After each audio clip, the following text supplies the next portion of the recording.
Aux 12 coups de minuit, le petit sorcier Harry Potter a ensorcelé les librairies. Ces images vous rappelleront peut-être des souvenirs. Au début des années 2000, la Pottermania battait son plein. La série littéraire écrite par J.K. Rowling était alors au sommet de la culture populaire, aussi bien en librairie que dans les cinémas, car il était évident qu'un tel succès se devait d'être adapté sur grand écran. Personnellement, je n'ai jamais été attiré par la série Harry Potter. Comme je l'avais indiqué dans un let's play, ce qui compte avant tout pour moi, ce sont les environnements. Et le côté british de l'œuvre de J.K. Rowling a été un sacré frein en ce qui me concerne. D'une manière générale, je n'aime pas vraiment ce côté anglais, la pluie, les murs en briques apparentes qui m'évoquent plus le Nord-Pas-de-Calais que la Californie, l'Arizona ou même New York qui serait plus le genre d'environnement à même de me faire rêver. Puis les bouquins en eux-mêmes, que j'ai toujours vus comme des amalgames grossiers de toutes les influences possibles et imaginables de la fantaisie, auxquelles une autrice tentant le tout pour le tout aurait ajouté sa touche profondément féminine. Et je n'avais pas pu s'adhérer au film. J'ai déjà du mal à suivre une histoire dont les héros sont des enfants. Les traductions cucu de Jean-François Ménard ne m'avaient pas aidé en ce sens. Moldu, pouf-souffle, bière au beurre, scrout à pétard, autant de mots qui m'éloignaient de cet univers dont je n'étais pas la cible. Impossible cependant de nier l'impact colossal que l'élève de Poudlard a eu dans le monde de la culture. Et bien sûr, le monde vidéoludique n'a pas échappé à la cache-machine de l'autrice britannique avec pléthore d'adaptations sur la majorité des supports disponibles. Après les opus tirés des différents livres et films, c'est en 2023, soit près d'un quart de siècle après l'éclosion de la saga du sorcier à lunettes, que débarquait sur nos consoles une nouvelle itération de Pixel Magic, Hogwarts Legacy, l'héritage de Poudlard. Vous l'avez bien compris, je ne suis pas un fan de la licence et encore moins un connaisseur, et pourtant, le premier trailer m'avait séduit car il ne provoquait pas le même sentiment chez moi que l'œuvre originale. J'aimais beaucoup la DA, le côté chatoyant, conte de fées même. Je m'étais dit que si je reprenais les jeux vidéo un jour, il ferait partie des jeux à faire en priorité. La promesse était belle, celle d'un monde ouvert, riche et magique, et la promesse fut tenue. Les Potterheads ont d'ailleurs répondu à l'appel, mais pas que, puisque le jeu a été un succès critique autant que commercial, s'écoulant à des dizaines de millions d'exemplaires. Pourtant, Hogwarts Legacy sera écarté de pas mal de cérémonies et brillera notamment par son absence de nomination aux Game Awards. Alors que j'ai fini le jeu et que je m'attelle depuis quelques jours à le finir à 100%, il est temps pour moi de rendre justice au titre d'Avalanche. Bienvenue dans ce test d'Hogwarts Legacy. Bon, qu'est-ce que c'est d'abord Hogwarts Legacy? C'est un action RPG en mode ouvert, en vue à la troisième personne, à l'instar d'un Red Dead Redemption 2. Ouais, j'ai osé la comparaison, tu vas faire quoi? Nous sommes à la fin des années 1800, avant les événements de la saga originale donc. Vous incarnerez au choix un jeune homme ou une jeune fille qui entrera à Poudlard en 5e année sous le mentorat du professeur Fig qui n'est autre que le sosie officiel de Rick Beato sur YouTube. Alors que vous êtes en route pour rejoindre l'école, dans un carrosse volant, un dragon vient troubler la fête et vous atterrissez à Gringotts, la banque des sorciers, où vous rencontrerez l'antagoniste du jeu, le gobelin Ranrock. Celui-ci est le directeur de la BNP Gringotts Paribas et vous avez 258 € d'agio qu'il vous faudra combler tout au long de l'aventure. Bon, j'ai peut-être inventé cette dernière partie et ce n'était pas la peine car l'histoire, que je vous laisserai découvrir, est déjà bien assez what the fuck comme ça. Du moins pour un moldu comme moi. Oh, vous avez vu, je parle comme un Potterhead. Surtout qu'en réalité, il y a 3 trames principales dans le jeu puisque, nous y reviendrons, les quêtes annexes ne le sont pas tant que ça. Annexes. Hogwarts Legacy est sorti en 2023. C'est donc un jeu récent qui a profité d'un budget confortable estimé à plus de 150 millions de dollars et cela ne devrait choquer personne qu'il soit bien réalisé. Du moins si comme moi, vous n'avez pas fait une pause avec les jeux vidéo pendant plusieurs années. Durant ce temps, je n'ai absolument pas touché une manette, je n'avais même pas de console. Je n'ai suivi l'actualité JV que de loin aussi, il est possible que mon point de vue diverge du vôtre. Mais vraiment, hein, j'ai pris une rouste visuelle avec cet Hogwarts Legacy. Avalanche m'a mis un steak de saumon norvégien derrière les oreilles. Même Adrien Quatennens ne pouvait rivaliser en termes de gifles. Je peux même le dire franchement, Hogwarts Legacy est le plus beau jeu auquel il m'ait été donné de jouer. Dès la séquence d'introduction dans le carrosse volant, ce sont les visages qui m'ont d'abord sidéré. Détaillés, réalistes et sacrément vivants grâce à une motion capture de haute volée. Puis, quelques instants plus tard, après l'attaque du dragon, lorsque le tutoriel se lance pour vous apprendre les commandes de base, On se retrouve dans un décor de bord de mer de toute beauté, la physique des vagues, la précision des textures, la distance d'affichage et bien sûr, l'élément le plus important en 3D, l'éclairage. L'Unreal Engine est capable de produire des éclairages fantastiques qui donnent vie à n'importe quelle scène, tout en sublimant sa direction artistique et nul doute que les équipes d'Avalanche ont su tirer profit de ce moteur graphique. Et enfin, Poudlard, cet établissement dont chaque recoin semble avoir été travaillé comme si le jeu tournait autour de lui. Chaque mur est décoré, chaque sol a une identité. Les pièces et couloirs sont innombrables, le moindre espace est occupé par un objet tout aussi détaillé que le reste. Et puis ces animations, bon sang, tout est animé dans ce jeu, tout, ce qui le rend incroyablement vivant. Ici, il y a une fleur qui gigote, là, un livre qui vole, à côté, il y a un fantôme qui passe, au détour d'un couloir, une statue se gratte les couilles. Vu que le jeu est édité par la Warner, je ne sais pas si des équipes venues du cinéma ont apporté leur contribution au soft, mais je ne serais même pas étonné pour le coup. De toute façon, dès le début de l'aventure, Avalanche met les choses au clair. Ils ont bossé et bossé encore et vous allez prendre ce travail acharné en pleine tronche à chaque seconde. Bien entendu, et même si j'ai eu des doutes parfois tellement Poudlard est tentaculaire, il y a bien tout un monde en dehors de l'école des chevaucheurs de balai et les environnements extérieurs ont bénéficié d'autant de soins que le château au centre de la map. Tout est beau, la végétation est luxuriante, les biomes divers, ce qui contraste avec une faune qui l'est bien moins par contre. Il y a de tout, des ruines, des forts, des bourgs, des forêts sombres, des paysages côtiers, et le tout se mêle dans une cohérence fantastique.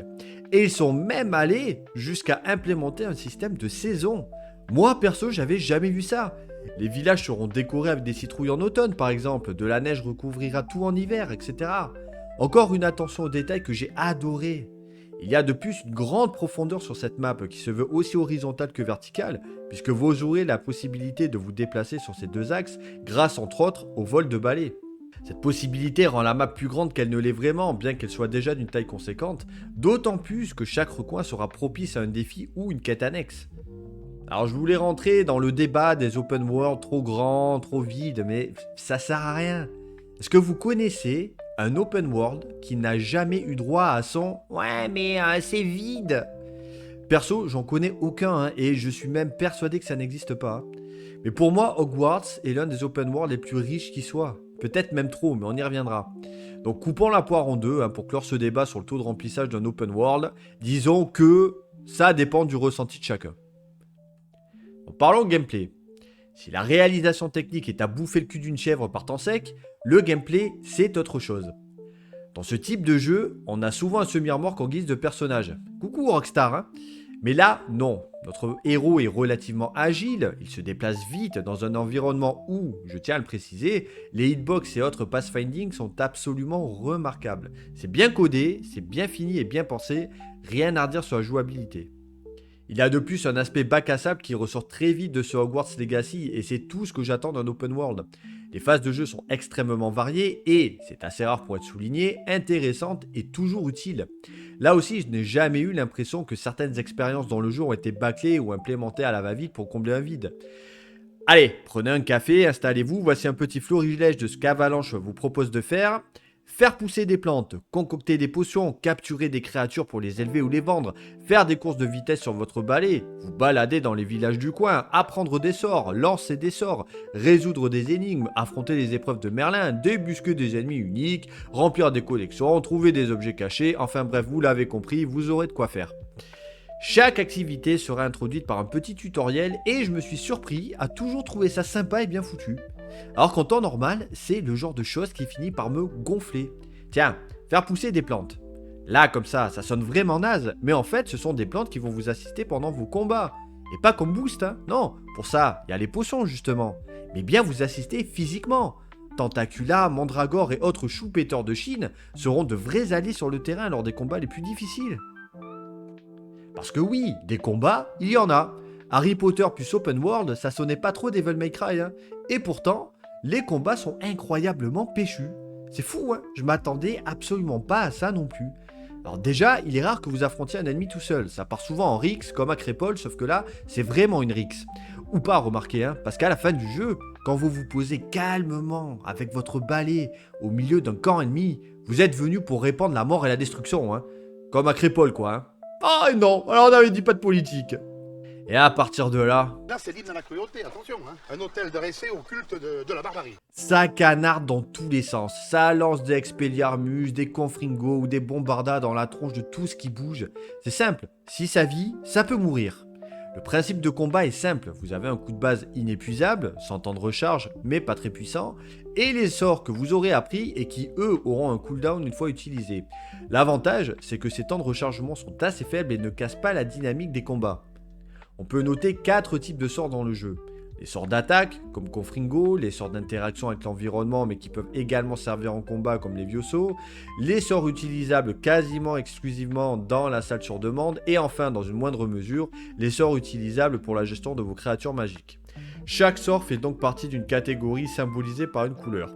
Les sorts d'attaque purs seront par exemple en rouge dans votre menu, ceux pour l'interaction jaune et violet, etc. Et ce code couleur s'avère très utile puisqu'en combat, certains ennemis posséderont un bouclier de couleur qu'il faudra briser soit avec un sort de la couleur correspondante, soit en lui lançant un objet du décor dessus, car il y a également cette possibilité lors des affrontements. Sur le papier, ça paraît fastidieux et nullissime, mais comme beaucoup de choses dans Hogwarts Legacy, à l'usage, eh ben c'est parfaitement maîtrisé. Sauf que, oui, j'en viens à ce qui est pour moi un point négatif absolument titanesque.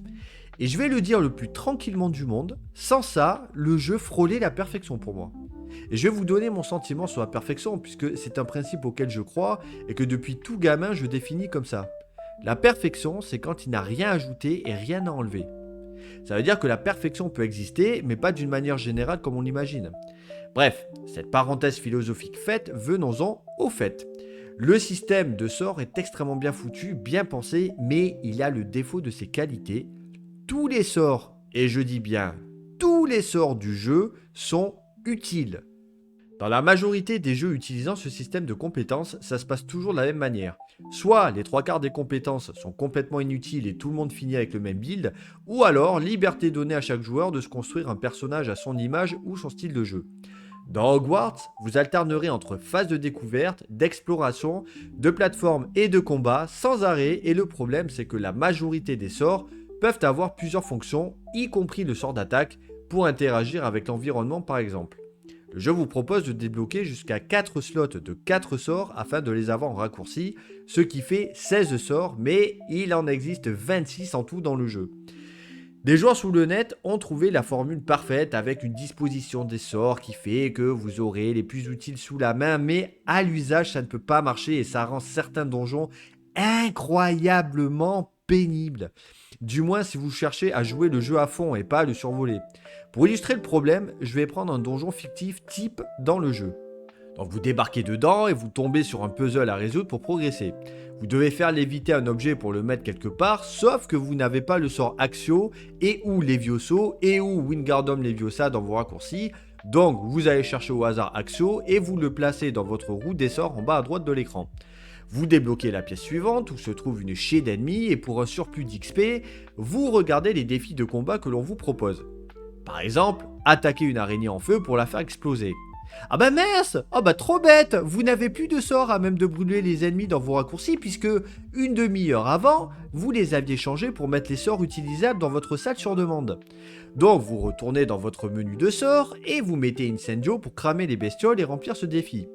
Puis là, vous commencez à vous embrouiller parce qu'il faut rechercher dans laquelle des 4 palettes de sorts vous avez mis Incendio, puisque le fait de le placer dessus n'a pas automatiquement sélectionné la bonne palette une fois sorti du menu. Enfin, vous sortez du donjon après avoir répété ce scénario plusieurs fois et sur la map, vous tombez sur une épreuve de Merlin par exemple, sauf qu'elle vous demande encore un sort particulier que vous n'avez pas dans vos palettes, donc remenu, je remplace un autre sort par le bon, etc. Et au bout d'un moment, ça gave à un point inimaginable. Et à un tel niveau, c'est vraiment frustrant, hein, surtout qu'il y a un côté Nintendo et Zelda-like très présent dans Hogwarts Legacy. Je suis très critique envers Nintendo, il y a un paquet de choses à leur reprocher, mais s'il y a bien une chose pour laquelle ils sont maîtres, c'est de l'ingéniosité de leur concept. Même si Hogwarts s'en approche, ils ratent le coche à cause de cette profusion de possibilités. La bonne méthode, celle qu'aurait employée Nintendo, aurait été de n'avoir que 2 palettes de sorts. une avec les sorts d'attaque, un rouge, un violet et un jaune, et une deuxième palette pour les sorts d'interaction. Point barre. Chaque sort pourrait être multifonction, comme c'est déjà le cas, mais de se recentrer sur l'essentiel n'aurait pas fait de mal à un jeu pourtant si bien ficelé. En espérant qu'il travaille sur ce point pour Hogwarts Legacy 2 qui a été annoncé par Avalanche, même si, au moment où j'écris ces lignes, je lis qu'ils vont chercher à intégrer du PVP dedans, et là c'est vraiment alors, la chose la plus stupide à faire. Hein. Enfin bon, wait and see. Autre point fondamental du gameplay, le vol. Alors pas besoin d'un survêtement taquini pour ça, un balai suffira. Dans les previews, je trouvais ça très joli, mais ça me faisait un peu peur. Les phases de vol, c'est rarement bien fichu, hein. Coucou GTA V. Et là encore, c'est une bonne surprise, car enfourcher votre balai et le manier comme une starlette d'OnlyFans se fera de manière simple, fluide, comme les carottes que nous enfile notre gouvernement. Attendez, on avait dit pas de politique, hein, c'est ça ? Seul regret, votre balai n'est pas un foudre de guerre. Hein. Voyez-le plus comme une Twingo asthmatique plutôt qu'une Mustang bien burnée. Hein. Alors certes, vous pouvez l'upgrader, ce qui est censé le rendre plus rapide. Mais alors perso, j'ai vu aucune différence. Hein. Il est assez maniable et rapide pour vous éclater dans le jeu, mais pour traverser la map, vous utiliserez plutôt les désormais classiques voyages rapides. Alors parlons de la map, justement. Et des menus, tant qu'à faire, hein, parce que moi je suis le genre de gars à généraliser et mettre tout le monde dans le même panier. Hein. Prenez ça les gauchistes. L'interface est plutôt jolie, mais elle est surtout très lente, hein, un peu comme l'une de mes ex. Hein. La carte est mal fichue, il y a trop d'icônes qui se chevauchent et c'est parfois très chiant de cliquer sur le bon raccourci pour le voyage rapide. En plus, pour ne rien arranger, la map est divisée en 3 sous-cartes, Poudlard, Préolard et le reste du monde. Tiens, d'ailleurs, hein, je viens de réaliser que beaucoup de choses tournent autour du cochon dans ce jeu. Alors, Hogwarts Legacy, un jeu islamophobe ? Nous en débattrons avec Apolline de Malherbe jeudi matin. Mais à mon sens, un effort devra également être fait sur l'interface pour Hogwarts Legacy 2. Après, là aussi, hein, ce sont les défauts des qualités du jeu. Si tout est aussi touffu, c'est que le jeu l'est indubitablement. Boum, 15 lettres, 9 consonnes, autant que dans un album de Joule. Hogwarts Legacy est dense, très dense. Trop dense peut-être ? Découpons les choses en 2 parties. La trame principale d'abord, qui en soi n'est pas très longue, avec une vingtaine d'heures je pense. Je le souligne parce que c'est souvent un point qui m'indiffère, mais elle est relativement intéressante, bien aidée en cela par des doublages qui m'ont paru pour la plupart impeccables. Ça parle beaucoup, mais c'était suffisamment bien écrit et bien joué pour que je ne décroche pas. En revanche, le rythme des 3/4 de l'histoire principale a fait que tout me semblait bien plus long que ça ne l'était en réalité. En cause, le fait que vous apprenez des choses tout le temps. Alors, ok, vous jouez un étudiant dans une école, mais toujours pareil, vous êtes avant tout un être humain réel qui a une manette dans les mains et qui joue à un jeu vidéo. On en revient au point précédent sur le gameplay. 4 sorts de chaque, ça suffisait amplement. On apprend tout ça lors du premier tiers du jeu et après on s'éclate. Or là, j'ai eu à maintes reprises le sentiment de ne jamais progresser et de faire du surplace. Et à un moment, il fallait couper le cordon. Hein. On joue déjà un élève surdoué avec un don particulier qui va affronter toutes les saloperies du monde entier. Pas besoin en parallèle d'en faire un étudiant lambda. Hein. Nous avons abordé la quête principale, mais parlons maintenant de la deuxième partie, le 100%. Celui-ci ne sera pas difficile, hein, surtout que quasiment tout est indiqué d'emblée sur la map. Mais ce 100% va être long, très long. Vous allez devoir remplir votre guide du sorcier, vos collections et tant d'autres choses encore. Avalanche n'a pas été radin sur ce coup-là, je dirais même qu'il a été trop généreux. En parallèle de tout ça, il existe foultitude de quêtes annexes, dont 2 qui pourraient être des quêtes principales bis, tant elles sont longues et imbriquées dans le scénario lui-même, celle de Sébastien et de Natsai Onai. Cependant, là aussi, la proposition des développeurs est assez intéressante et faite avec soin pour ne pas être qualifiée de remplissage. Le 100% est constitué de choses assez diverses pour ne pas vous ennuyer et simplement, vers la fin, vous risquez de tirer un peu la langue. La bande son maintenant. Alors je l'avais dit dans le test d'Oblivion, c'est pas un truc sur lequel je vais m'attarder, sauf si vraiment la bande son est nulle, ce qui est rare, ou vraiment exceptionnelle, ce qui l'est encore plus. D'abord les voix françaises que j'ai trouvées excellentes. En même temps, Adeline Chetaille, pour la voix du personnage féminin, oui, c'est à elle que l'on doit le fameux « Cours Forrest, cours !» du film Forrest Gump. Et j'ai plus de vent en ce moment, j'ai des allergies et je vous emmerde. C'est elle, en outre, qui double la princesse Zelda dans les dernières itérations de la licence. Martin Fallu, que je découvre, s'occupe lui de la voix masculine. Il a un CV long comme le bras et a déjà fait plusieurs incursions dans le monde du jeu vidéo, en participant notamment à Final Fantasy VII Remake et Final Fantasy XVI. Les autres doubleurs sont tout aussi excellents également, rien à signaler là-dessus. La musique, composée par Chuck Myers, Scott Rakosi et Peter Murray, n'est pas en reste. parfaite de bout en bout, extrêmement cinématographique, je dirais simplement qu'elle manque de thème vraiment marquant. Et là, c'est vraiment pour chipoter, hein. En revanche, et c'est peut-être dû à mon installation, mais j'ai trouvé le mastering catastrophique sur l'ensemble du jeu.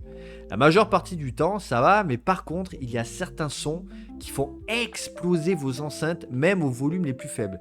J'ai tout essayé, régler les volumes dans les options du jeu, sur ma carte son, sur mes enceintes, dans le casque, rien n'y fait. Alors, prenez donc ça avec des pincettes, hein, mais moi, ça m'a pas mal dérangé à certains moments. Avant de passer aux notes finales, voici ce que je retiendrai de cette Hogwarts Legacy et le souvenir que j'en garderai. Bien que ce soit un AAA, Avalanche a démontré l'adage suivant. Quand on veut, on peut. Oui, le studio a eu de sacrés moyens, mais nous sommes tous d'accord pour dire que cela ne fait pas tout. Ni dans le jeu vidéo, ni dans le cinéma, ni dans la musique. Le studio de Salt Lake City a réussi l'exploit d'embarquer des millions de joueurs dans son aventure, parmi lesquels des joueurs comme moi, qui n'avaient jamais succombé au charme de l'univers de J.K. Rowling.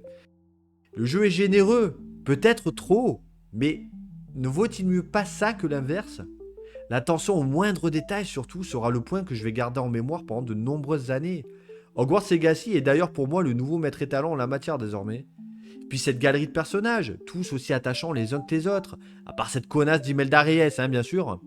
L'émerveillement de chaque instant que procurent les différents endroits que vous visiterez, où chaque chose vit et où rien ne meurt vraiment. Ce côté bon enfant, souligné par une superbe bande sonore.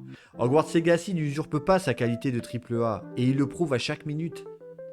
Les combats aussi, que j'ai trouvé péchus, malins et faciles à prendre en main, et qui sont abordables de différentes manières. Comme j'avais expliqué plus haut, le système des 3 couleurs de sort pour briser bouclier ennemi est bien vu, mais également, vous pourrez mettre vos adversaires à la merci de vos coups de baguette en lançant des objets du décor à la tronche.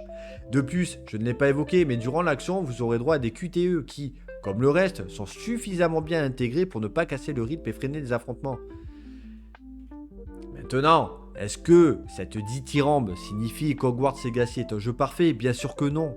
Commençons par les points négatifs mineurs, le bestiaire que l'on aurait aimé plus diversifié, le vol sur balai qui aurait mérité d'être beaucoup plus rapide, des bugs viennent entacher un peu l'ensemble comme des trigger points qui ne chargent pas, notamment lors des phases de puzzle. Vous vous retrouverez ainsi parfois devant une énigme dont vous connaîtrez la solution, vous saurez qu'elle sort employée, mais comme rien ne s'activera, vous tournerez en rond avant de comprendre qu'il faut rebrousser chemin pour retenter le coup. En point négatif majeur, par contre, je regrette vraiment cette interface assez lourde et surtout cette profusion de sorts qui nuit terriblement à l'expérience de jeu, surtout dans certaines phases de celui-ci. Ce n'est pas rédhibitoire, la preuve j'ai adoré le jeu, mais c'est un vrai gros point négatif pour moi et une piste d'amélioration certaine pour la suite qui est en développement. Niveau technique, beaucoup de gens apparemment considèrent Hogwarts Legacy comme un jeu exigeant pour la configuration PC. Personnellement, avec mon combo 3900X plus 2080 Super plus 32 Go de RAM, je n'ai pas eu beaucoup de soucis. Des ralentissements quand j'enregistrais avec OBS, oui, mais relancer le jeu suffisait souvent à régler le problème. Par contre, c'est vrai aussi qu'il m'est arrivé que mon PC hurlât à la mort lors de certaines phases de jeu. Dur à savoir d'où cela venait, mais je pense que c'était le ventirad de mon pros car ce dernier devait chauffer un max. Sinon, j'ai pas été gêné outre mesure et je vais pas en garder le souvenir d'un jeu gourmand. Aussi, ce qui a été reproché au titre d'Avalanche est son manque de cohérence avec l'œuvre originelle ou le projet initial. Alors, je vais passer succinctement sur ce point, vu ma maigre connaissance de cet univers. Par exemple, certains joueurs ont reproché l'implémentation des magies interdites dans le jeu, l'absence du Quidditch, ainsi que la justification bancale de cette non-intégration et d'autres choses. Encore une fois, je suis pas assez calé pour tout lister, mais à force de me plonger dans les avis des joueurs à travers le globe, j'ai souvent senti une certaine mauvaise foi quant aux arguments avancés en la défaveur du jeu. Et c'est là que nous arrivons au point principal de ce test. En effet, vous n'êtes pas sans savoir que malgré ses qualités indéniables et son succès commercial colossal, le jeu a été au centre d'une polémique qui, à mon sens, en dit long sur l'époque dans laquelle nous vivons et qui n'augure rien de bon pour l'avenir de notre média favori. Hogwarts Legacy est sorti en 2023. Il est un AAA auquel on ne peut pas reprocher grand chose, en tout cas en regard de la volonté affichée de ne pas prendre les joueurs pour des cons, ces derniers ayant de plus répondu présent lors de sa sortie.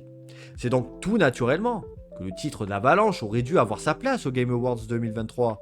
Or, la créatrice de la licence, J.K. Rowling, se trouvant en pleine polémique à l'époque pour des propos supposément transphobes, le jeu a tout aussi naturellement été shadowban, blacklisté, boycotté à droite à gauche.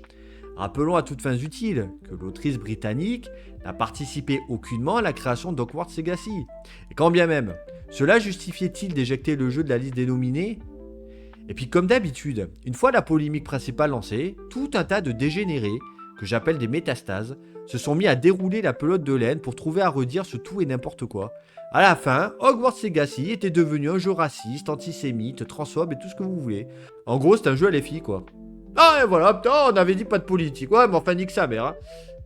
Donc on s'est retrouvé avec des Game Awards lamentables ayant perdu toute crédibilité, hein, déjà que, où les nominés pour le GOTY furent Resident Evil 4, un remake d'une légende du jeu vidéo, mais enfin bon, un remake quand même, Zelda 54 et Mario 378, Alan Wake 2, why not, Spider-Man 2 qui peut être aussi sympa que le premier, hein, mais n'aura jamais rien d'un grand jeu, comme les films Marvel ne seront jamais des œuvres cinématographiques marquantes, autres que commercialement parlant, et Baldur's Gate 3 qui a remporté le fameux titre. Alors, est-ce qu'il méritait plus d'être couronné qu'Hogwarts Legacy ? J'en sais rien, j'ai joué à BG3 chez un pote et honnêtement, j'ai trouvé ça nul, pas stimulant pour un sou et mou déglaoui au possible, mais je comprends l'engouement autour du titre. Ce n'est pas un jeu de merde, c'est un jeu qui n'est pas fait pour moi, c'est un grand jeu mais pour un certain public. Mais moi en tout cas dans ce test, je veux rendre justice au jeu d'Avalanche qui pour moi est et sera toujours le GOTY 2023.